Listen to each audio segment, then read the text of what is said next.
Hi everyone, how's everyone doing? So it's been a while since I did a what would you do video. I've done a lots of let's talk about it type titles, but I want to talk about this because recently I've been watching loads of videos about mountain climbing. It's it's something, I don't know why I'm obsessed with it. It's because it's something I would never do. I would never get all that gear and go climbing up Mount Everest. There's too many factors, not even Mount Everest. There's like some of the, I watched programs about all of these like mountains, and I'm really interested not only in the documentary side, but even where people have pushed themselves to extremes. Like yesterday I was watching programs on YouTube about people who've been the first like woman to maybe get to the top of Mount Everest, or the first group of women who've got there. But then interesting ones like people who've skied down like mountains as well, broke records for mountain snowboarding down.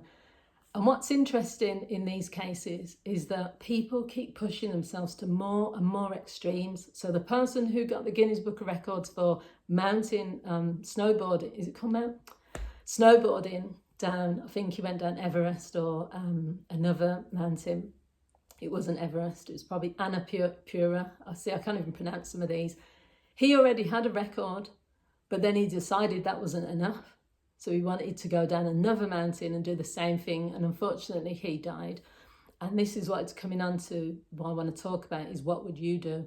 So there's loads of documentaries, if you go on YouTube, about controversies surrounding people who have been left to die on the mountain, where people have either stepped over them when they were still breathing, but they just didn't radio for help, didn't try to help the person, where people have been left if they've fallen and they were not able to walk and stuff. And I wanted to ask the question because I was going to bed yesterday thinking about this. If I was in that situation, what would I do? And I don't know. And I think because there's been lots of controversy and lots of people from the outside can say, this person is disgraceful for leaving that person injured, or this person should have done more to help the person, and you know, all of this sort of stuff. No one knows what we would do in that situation, because when it's down to your survival, I'd say as human beings, there are heroes, there are people that will go out of their way and they will end up dying as well because they're trying to rescue someone else. That happens a lot as well. But in the majority of cases, I think if you've been like planning these like trips for years, you've spent like £100,000 or more, because that's apparently what it takes for all your guides, for all your equipment. This is your one chance, your one opportunity to like get to the top of the mountain. But then on top of that, you're tired, you're thinking about your oxygen levels, you're freezing, you know, you could get frostbite, you could die yourself. Would anyone really take like those massive risks for a stranger? I can't ever imagine myself walking over an injured person or a dead person in pursuit of something which is not life or death. That's me. But then I don't know. That wouldn't be the reason. For me, it would never be the reason that, all right, I have to get to the top of the mountain, I have to do this, so I'm going to just step over the person. It would always be assessing how much energy I've got, how much oxygen I've got. Do I feel strong enough to help? And if I can't actually physically help, do I have time to like make that call? Which I probably would in most cases. I probably would if I saw someone injured, and that would be not just on a mountain, but in any situation, I'd call for help. I think I'd probably spend that time sat with the person, but you don't know.